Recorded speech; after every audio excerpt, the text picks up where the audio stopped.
आज हम chapter number 4 कृषि पढ़ने जा रहे हैं। सबसे पहले हम इम्पोर्टेंट चीज़ें टिक करते जाएंगे जो कि आपके 10th के बोर्ड के पॉइंट ऑफ व्यू से बहुत ज़्यादा इम्पोर्टेंट है। उसके बाद अंडरलाइन के साथ हम उन्हें समझते भी जाएंगे। देखिए, सबसे पहले आपसे पूछा जाएगा कि कृषि के प्रकारों को समझाइए, जो कि आप यहाँ पे जैसे मैंने आपको पहले सिखाया था, इन्हें आप रेखा चित्र बना के समझाएंगे। पहला है प्रारंभिक जीविका निर्वाह कृषि। देखिए, नाम से क्लियर है, प्रारंभिक जीविका निर्वाह यानी एक ऐसी कृषि जिससे हमें जीविका निर्वाह होती है, यानी हमें आमदनी प्राप्त होती है। प्रारंभिक जीवन निर्वाह कृषि भूमि के छोटे छोटे टुकड़ों पर आदिम कृषि औजारों यानी कि पुराने कृषि औजारों से, जैसे लकड़ी के हल, दाव और खुदाई करने वाली छड़ी तथा परिवार या समुदाय श्रम की मदद से कर सकते हैं।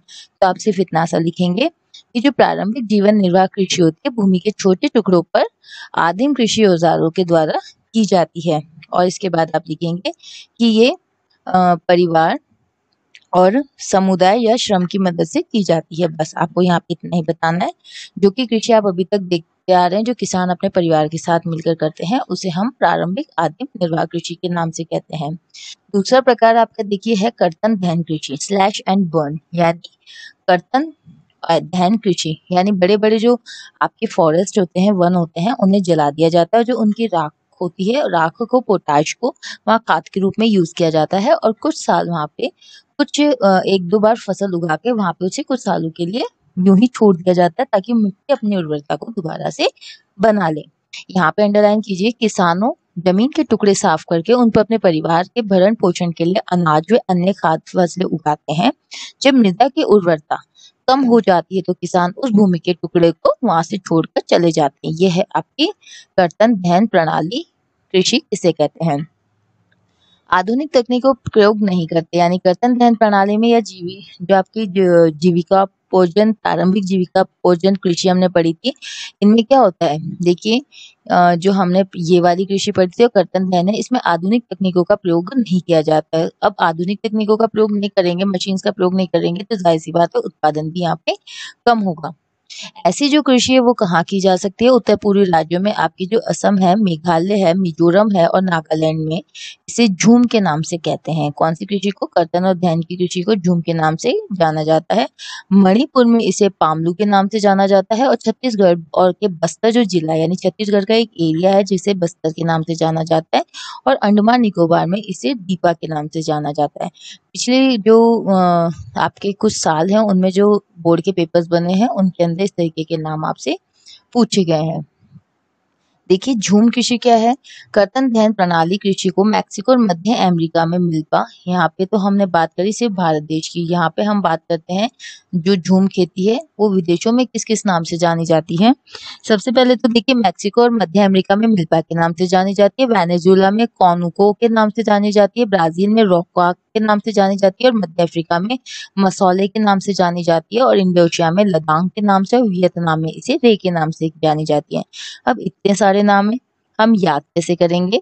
देखिए, पहले हम ये पढ़ते हैं, प्रारंभिक किस्म की जो खेती है, मध्य प्रदेश में बेबर या दहिया, आंध्र प्रदेश में पोडू या पेंडा, ओडिशा में पामाडाबी या कोमान या बरिंगा, पश्चिम घाट में कुमारी, दक्षिण पूर्वी राजस्थान में वालरे या वाल्टरे, हिमालयन क्षेत्र में खिल, झारखंड में कुरुआ और उत्तर पूर्वी प्रदेशों में झूम आदि के नाम से जानी जाती है। इसमें आपको ये पैराग्राफ के नाम, इस पैराग्राफ के नाम और इस पैराग्राफ के नाम आपको याद रखने कहेंगे, जिसके तकनीक में आपको अगले वीडियो में शेयर करूंगी। इन नामों को आप टेक्निकल रूप से या फिर शॉर्ट में या तकनीकों से कैसे याद करें, जल्दी से आपको नाम कैसे याद होंगे। देखिए, सबसे पहले तो आप जीविका के साथ साथ यहाँ पे इस कृषि में कुछ कमाई भी करते हैं। यहाँ पे जनसंख्या का दबाव अधिक होता है क्योंकि ये कृषि में अत्यधिक फसलें उगाई जाती है, साथ ही में हर पूरे वर्ष में किसी न किसी प्रकार की फसल यहाँ पे उगाने की वजह से जनसंख्या का अधिक यहाँ पे रहती है। जैव रासायनिक निवेशों सिंचाई का प्रयोग किया जाता है। ठीक है, गहन कृषि जब करनी है यानी मिश्रित कृषि जब करनी है, जब दो से अधिक फसलें उगानी है, तो जाहिर सी बात है कि हमें रासायनिक निवेशों का या फिर सिंचाई का प्रयोग यहाँ पे करना पड़ेगा। नेक्स्ट है आपका वाणिज्यिक कृषि। देखिए, वाणिज्यिक कृषि किसे कहते हैं? कमर्शियल एग्रीकल्चर को कहते हैं, जिसमें अधिक पैदावार देने वाले बीजों को, यानी ऐसे बीजों को जो कि हरित क्रांति में प्रयोग आए थे, HYN बीजों को, रासायनिक उर्वरकों को और कीटनाशकों के प्रयोग को प्रयोगों से, इन सब के प्रयोगों से हम अधिक से अधिक कृषि करते हैं, जिसमें वाणिज्यिक का स्तर विभिन्न प्रदेशों में अलग-अलग होता है। यानी केमिकल तरीके से यहाँ पे फसलें उगाई जाती है। नेक्स्ट है आपका रोपण कृषि। ये भी एक प्रकार की वाणिज्यिक कृषि है। इस प्रकार की खेती में लंबे चौड़े क्षेत्र में एकल फसल उगाई जाती है। कहने का मतलब है बहुत बड़ा एरिया के अंदर खेती की जाती है और सिर्फ सिर्फ एक ही प्रकार की फसल उगाई जाती है। जैसे पूरे एरिया में चाय उगा दी, पूरे एरिया में कॉफी उगा दी, इस तरीके की कृषि को हम रोपण कृषि कहते हैं। रोपण कृषि व्यापक क्षेत्र में उगाई जाती है। हमें दिख ही रहा है कि सबसे अधिक क्षेत्र इसी कृषि का होता है और एक ही तरीके की फसल उगाते हैं। तो ऐसी कृषि में अत्यधिक पूंजी की और ज्यादा से ज्यादा लोगों की जरूरत होती है। इसके अंदर उत्पादन उद्योग में कच्चे माल के रूप में प्रयोग होता है। यानी रोपण कृषि में जो भी फसल उगेगी उसका प्रयोग उद्योग में जो उद्योग में कच्चे माल के रूप में प्रयोग होगा। जैसे आपकी यहाँ पे चाय हो गई, आपकी कॉफी हो गई, आपका रबड़ हो गया, आपका गन्ना हो गया, यहाँ पे रेशम हो गया, इन सब का प्रयोग किसमें हो रहा है? कच्चे माल के रूप में। तो ये सब फसलें कैसी है? रोपण कृषि फसलें।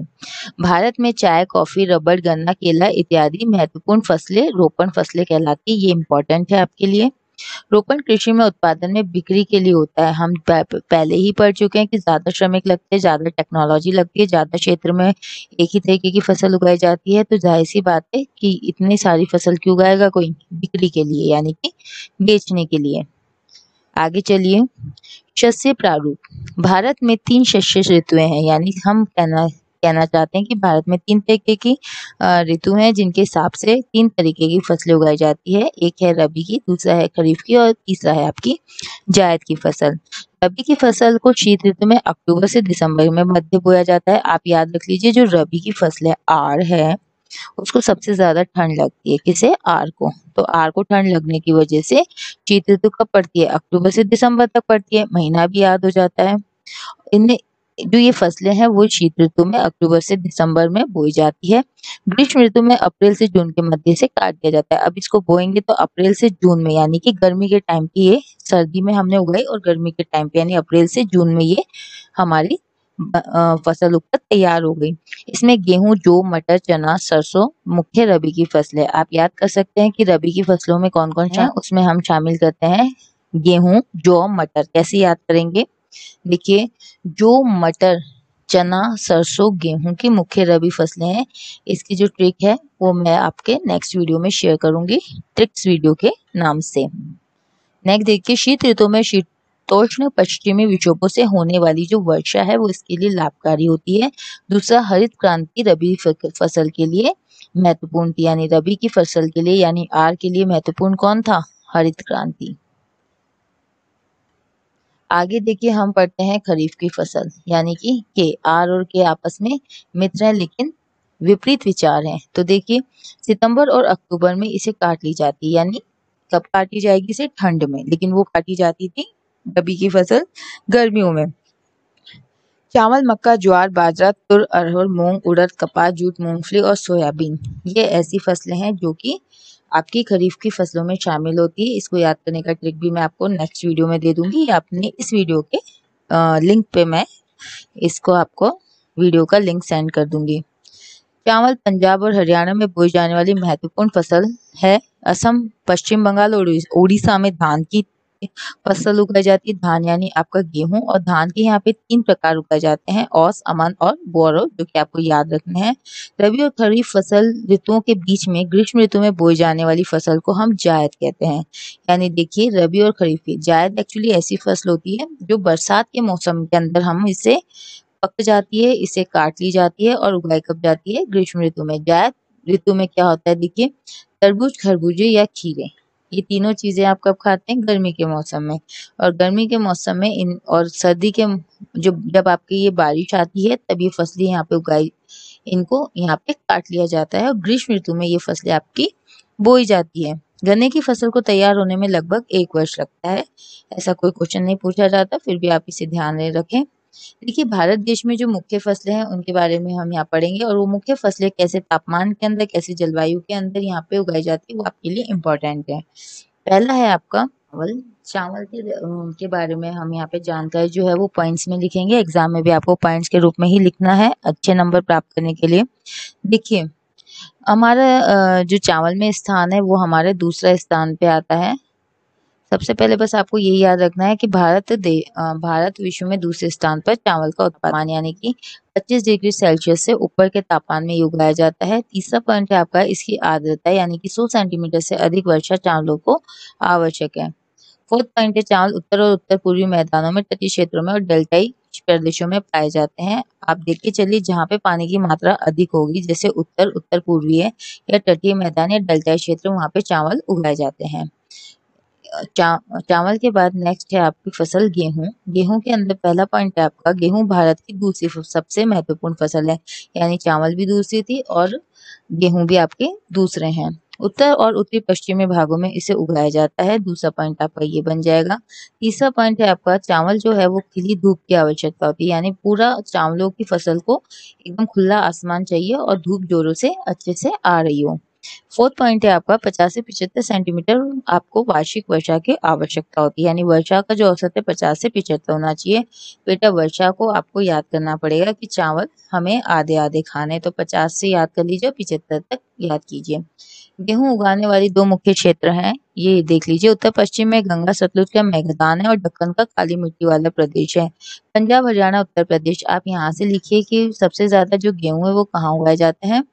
पंजाब, हरियाणा, उत्तर प्रदेश, मध्य प्रदेश, बिहार और राजस्थान में। हम जैसे पढ़ ही चुके हैं कि पंजाब और हरियाणा में हरित क्रांति की वजह से सबसे ज्यादा चावल और गेहूं की पैदावार हुई थी। आप याद रख लीजिए उत्तर प्रदेश के अंदर सबसे ज्यादा जनसंख्या है तो वहाँ पे चावलों का अधिक प्रयोग होता है। मध्य प्रदेश में जो कि वनों के लहजे से भी बहुत समृद्ध राज्य है तो यहाँ पे भी चावल का उत्पादन होता है।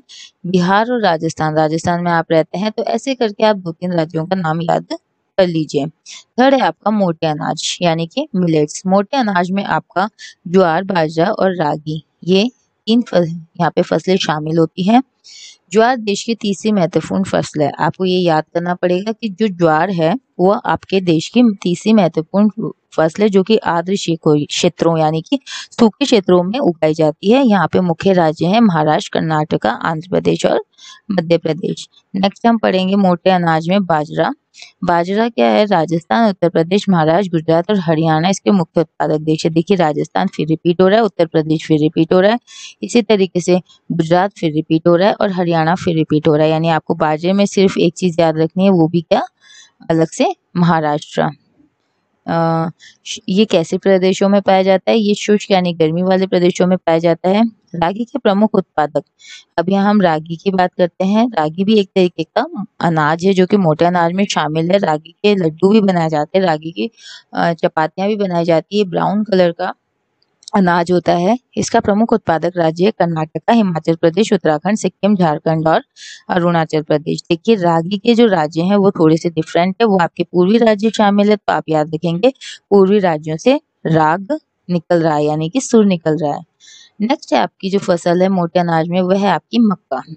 मक्का खाद्यान्न और चारे दोनों के लिए प्रयोग की जाती है। खाद्यान्न में जो मक्के के ये वाला पार्ट होता है, देखिए जो ऊपर का पार्ट होता है उसको मक्के का वो तो हम यूज में करते हैं, जिसे हम कॉर्न कहते हैं। आप जैसे पॉपकॉर्न बना के खाते हैं और आपकी कॉर्नफ्लेक्स होते हैं, ये सब खाने के यूज में आते हैं। नेक्स्ट है आपका चारा, और जो नीचे का ठूंठ रह जाता है मक्के को हटाने के बाद वो पशुओं के चारे के रूप में प्रयोग आता है।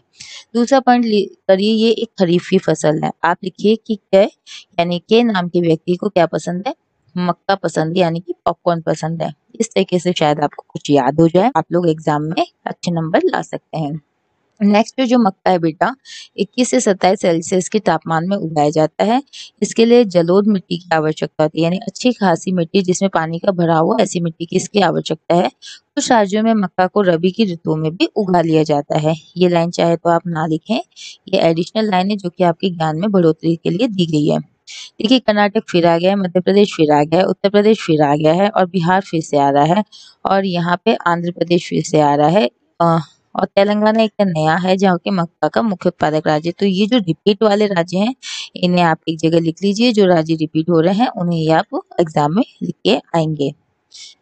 फिर है नेक्स्ट आपके लिए दालें। दालें हमारे लिए मोस्ट इम्पोर्टेंट है क्योंकि दालें इसलिए इम्पोर्टेंट है क्योंकि हमारा जो भारत देश है यही तो दालों का सबसे बड़ा उत्पादक है, सबसे ज़्यादा उत्पादन दालों का यहीं होता है, सबसे ज़्यादा उपभोग भी यहीं होता है। सेकंड पॉइंट है दालों में प्रोटीन सबसे ज़्यादा मात्रा में पाया जाता है। तीसरा पॉइंट है ये दलहनी फसलें हैं। दलहनी फसलें कौन-कौन सी होती है? ये क्वेश्चन पिछली बार आ चुका है बोर्ड में, तो आप क्या लिखेंगे? दलहनी फसलों में हम तुर यानी कि अरहर, उड़द, मूंग, मसूर, मटर और चना, इनको हम दलहनी फसलों में शामिल करते हैं। अब देखिए एक अरहर हमारे लिए यहाँ डिफरेंट है क्योंकि ये सब जो उड़द, मूंग, मसूर, मटर, चना है ये तो नाइट्रोजन को वैसे ही ग्रहण कर लेंगे वायु से, लेकिन जो अरहर है वो वायु से नाइट्रोजन का ग्रहण नहीं करता।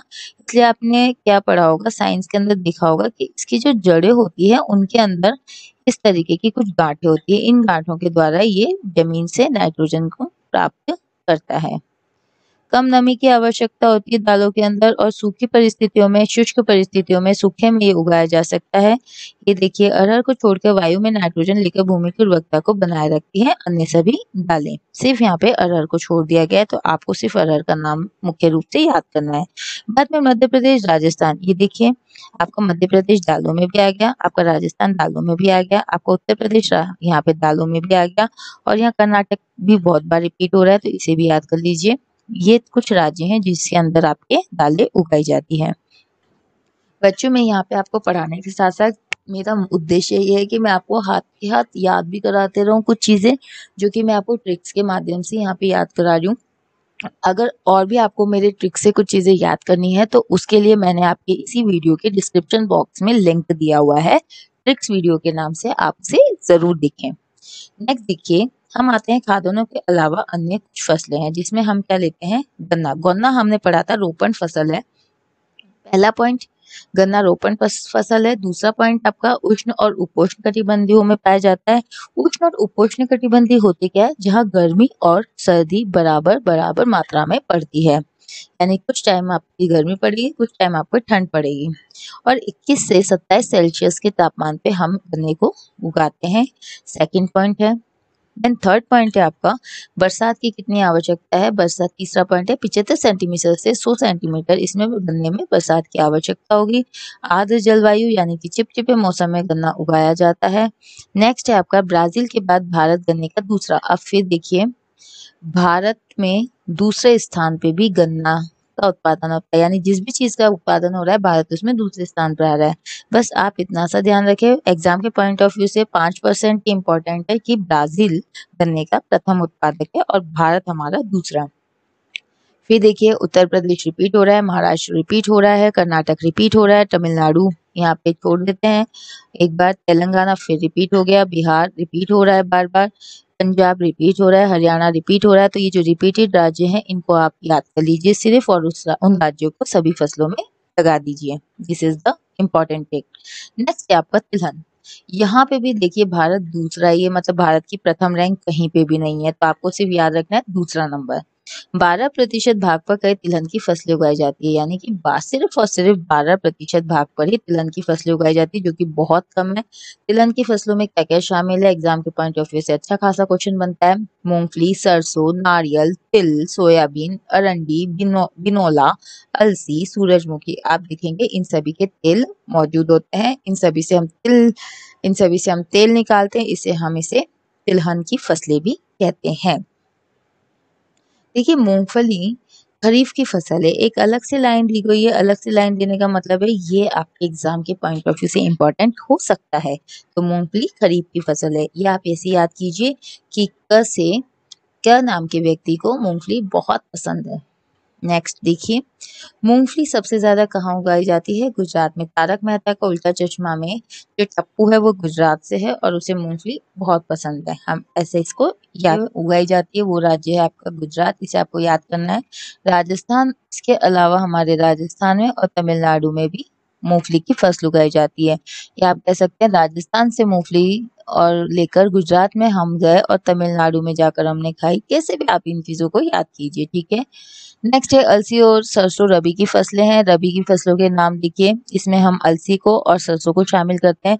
अरंडी खरीफ और रबी दोनों ही फसल ऋतुओं में पाई जाती है, यानी इम्पोर्टेंट क्या है, ऐसी कौन सी फसल है तिलहन की, जो कि खरीफ और रबी दोनों की फसल है, तो आप लिखेंगे अरंडी। उष्ण और उपोष्ण कटिबंधीय जलवायु, ह्यूमस और जीवांश, गहरी मिट्टी, ढलवां क्षेत्र। अब हम पढ़ते हैं चाय के बारे में। चाय कहाँ उगाई जाती है? सेम वही है अपना, उष्ण और उपोष्ण कटिबंधियों पे। और जहाँ पे जो मिट्टी है उसके अंदर सबसे ज्यादा ह्यूमस और जीवाश्म युक्त होनी चाहिए, गहरी मिट्टी होनी चाहिए। ढलवां क्षेत्र यानी पानी रुका हुआ नहीं होना चाहिए, लेकिन प्रॉपर मात्रा में यहाँ पे पानी होना चाहिए। और ऊपर से भी वर्षा की हल्की हल्की बौछारें पड़ेंगी, तो हमारी चाय की जो पत्तियां हैं वो बहुत ही अच्छी होगी, बहुत ही खुशबूदार होगी। अभी रोपण कृषि है, तो जाहिर सी बात है इसमें ज्यादा के ज्यादा श्रमिक लगाए जाएंगे। चाय के मुख्य उत्पादक क्षेत्रों में हम जानते हैं आसाम की चाय आती है, बंगाल की चाय आती है और दार्जिलिंग की चाय भी फेमस है। तो इस तरीके से आप ये 2-3 क्षेत्रों के नाम याद कर लीजिए। और जो पहाड़ी क्षेत्र है उसमें तमिलनाडु और केरल की चाय, ठीक है। जो तमिलनाडु और केरल, आपके यहाँ पे तमिलनाडु बार बार रिपीट हो रहा है। देखिए दोबारा जो चाय का उत्पादक है उसमें भी हमारे देश का दूसरा ही स्थान है। अब हम चलते हैं कॉफी पे।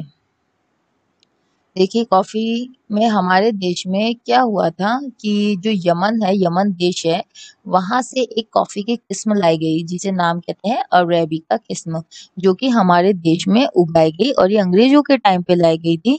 और सबसे पहले ये बाबा बुदन पहाड़ियों में उगाई गई थी। इसके बाद अब नीलगिरी की पहाड़ियों में भी इनकी खेती होती है। इसके साथ साथ ही कर्नाटक, केरल और तमिलनाडु, यानी सब क्या है, दक्षिणी राज्य हैं, इनमें कॉफी की बहुत ज्यादा उत्पादकता होती है।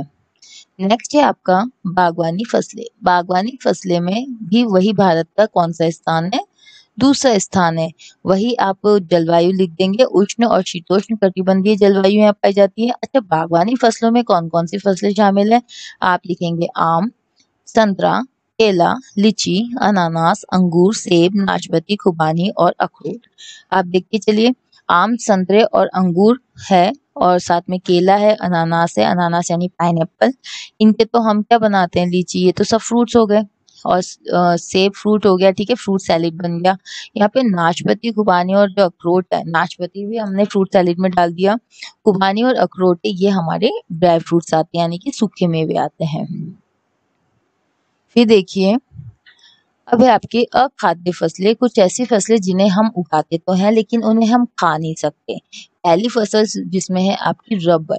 देखिए रबर के लिए इम्पोर्टेंट है क्योंकि इसका कोई डिफरेंट क्षेत्र है। ये आपके भूमध्य रेखीय क्षेत्र में पाई जाती है और यहाँ पे सर्वाधिक वर्षा यानी कि 200 सेंटीमीटर से अधिक वर्षा आपको चाहिए और तापमान 25 डिग्री सेल्सियस तापमान होना चाहिए। ये मुख्य रूप से वही केरल में, तमिलनाडु में, कर्नाटका में रिपीट हो रहे हैं। ये राज्य यहाँ उगाई जाती है। अंडमान निकोबार द्वीप समूह में और मेघालय में जो पहाड़ियां हैं, कौन सी, आपको पहाड़ियों के नाम याद रखने हैं।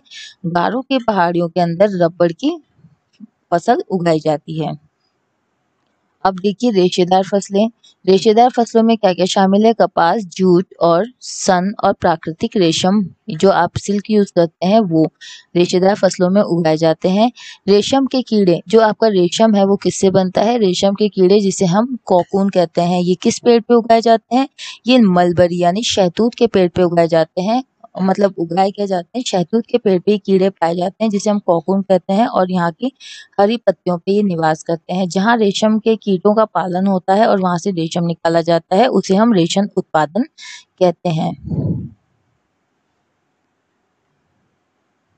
नेक्स्ट है आपका कपास। कपास यानी कॉटन, जिससे हमारे कपड़े, कॉटन के कपड़े बनाए जाते हैं। इसका मूल स्थान हमारा भारत ही है, और लेकिन फिर भी मूल स्थान भारत होने पर भी भारत किस स्थान पे? दूसरा। यानी भारत में जितनी भी फसलें हैं, खाद्य हो, अखाद्य हो या आपकी वाणिज्यिक फसलें, सब में दूसरा स्थान लेना है, पहला किसी में नहीं लिया है। अच्छा, कपास होती तो गोरी गोरी सी दिखने में, देखिए चित्र के अंदर, लेकिन मिट्टी किस प्रकार की मिट्टी में उगाई जाती है? ये एक ट्रिक है। ये काली मिट्टी में कपास उगाई जाती है, जिसे कपास गोरी गोरी आती है। ये उच्च तापमान पे हल्की वर्षा में उगाई जाती है। इम्पोर्टेंट जो है वो आपके लिए ये है कि 210 पाला रहित दिन होता है। यानी आप पाला जानते हैं, ठंड पड़ कपास गोरी-गोरी होती है लेकिन ये काली मिट्टी में उगाई जाती है, इसलिए हम यहाँ पे लिख देते हैं काली मिट्टी में कपास का उत्पादन होता है। मूल स्थान हमारा भारत ही है लेकिन स्थान इसका दूसरा है। कपास उच्च तापमान पे हल्की वर्षा में उगाई जाती है। इसे एकदम साफ बिना बादल रहित मौसम होना चाहिए, यानी धूप कैसी आनी चाहिए, एकदम खिली-खिली धूप आनी चाहिए। इसे खरीफ की फसल कहते हैं और ये इम्पोर्टेंट जो है इसमें आप ये लिखेंगे कि ये 210 पाला रहित जो दिन होते हैं और इस खिली धूप में इसका फसल उगाई जाती है। नेक्स्ट देखिए,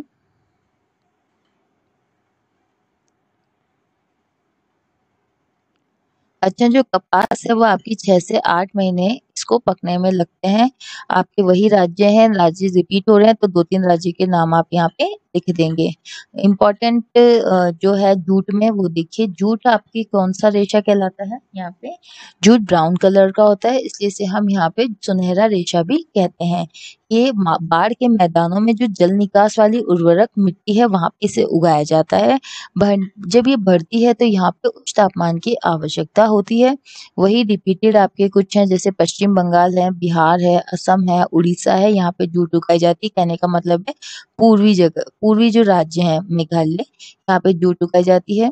नायलॉन की कीमत कम होने के कारण बाजार में इसकी मांग कम हो गई। हम जानते हैं कि जो जूट का प्रयोग है वो रस्सी वगैरह में बनाने के लिए किया जाता है, किंतु ये महंगी होती है। आपने बोरियां देखी होगी जूट की बोरियां, लेकिन कई बोरियां आप ऐसे देखते हो जो प्लास्टिक की जैसी होती है। इनका प्रयोग नायलॉन जो होता है, नायलॉन का रेशा होता है, उनसे ये बोरियां बनती है जो प्लास्टिक की तरह आपको दिखती है और इनकी कीमत कम होती है, इसलिए अब जूट की मांग में कमी आ गई। नेक्स्ट है आपका प्रौद्योगिकी और संस्थागत सुधार। प्रौद्योगिकी और संस्थागत सुधार में देखिए, किसान खेती बाड़ी के लिए मानसून और भूमि की प्राकृतिक उर्वरता पर निर्भर है। हम जानते हैं जो किसान है वो या तो किस पे निर्भर है, बारिश के ऊपर, या फिर जो आपकी भूमि की प्राकृतिक उर्वरता है उसके ऊपर हमारी पूरी खेती डिपेंड करती है। सुधार की बहुत आवश्यकता है हमारी खेती में। देश में संस्थागत सुधार करने के लिए क्या किया गया है? कृषि को उर्वरक बनाने के लिए, कृषि को बढ़ावा देने के लिए भारत में क्या किया गया है? जोतों की चकबंदी कर दी गई है। यानी जो लोग काफ़ी चकबंदी का मतलब होता है पेड़ लगा के एक सीमा निर्धारित कर देना। तो जो फसलें उगाई जाती है विभिन्न अलग-अलग जोतें बनाई जाती है, उनकी चकबंदी कर दी गई है। सहकारिता तथा जमींदारी आदि समाप्त करने को प्राथमिकता दी गई है। प्रथम पंचवर्षीय योजना में भी भूमि सुधार आंदोलन चलाया गया था। अब देखिए चकबंदी होता क्या है? भूमि पर पुश्तैनी अधिकार के कारण ये टुकड़ों में बँट जाती है। इस वजह से ये जो छोटे-छोटे टुकड़े हैं इन्हें एक समूह में ला के फसलें उगाई जाती है, जिसे हम क्या कहते हैं?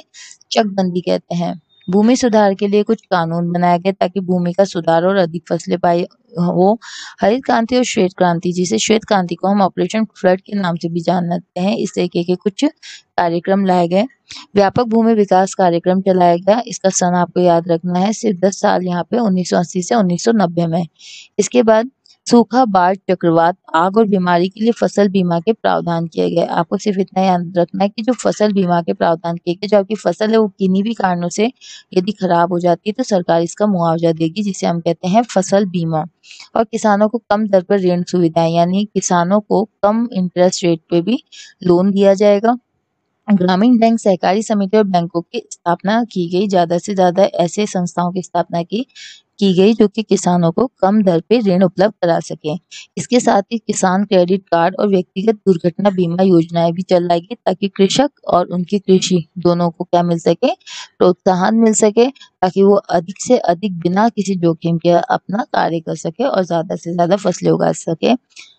अब एक बात महत्वपूर्ण बात, यदि आपको मेरी वीडियोस अच्छी लगती है तो प्लीज़ मेरे चैनल को सब्सक्राइब कीजिए, लाइक कीजिए और इसे शेयर भी कीजिए ताकि ये उन बच्चों के पास भी जा सके जो जिन्हें मदद की ज़रूरत है। यहाँ पे मैं आपसे किसी तरीके का मूल्य नहीं ले रही हूँ। इसके साथ ही अगर कोई मेरे वीडियोज़ में कमी है तो आप मुझे कमेंट बॉक्स में भी लिख के दे सकते हैं।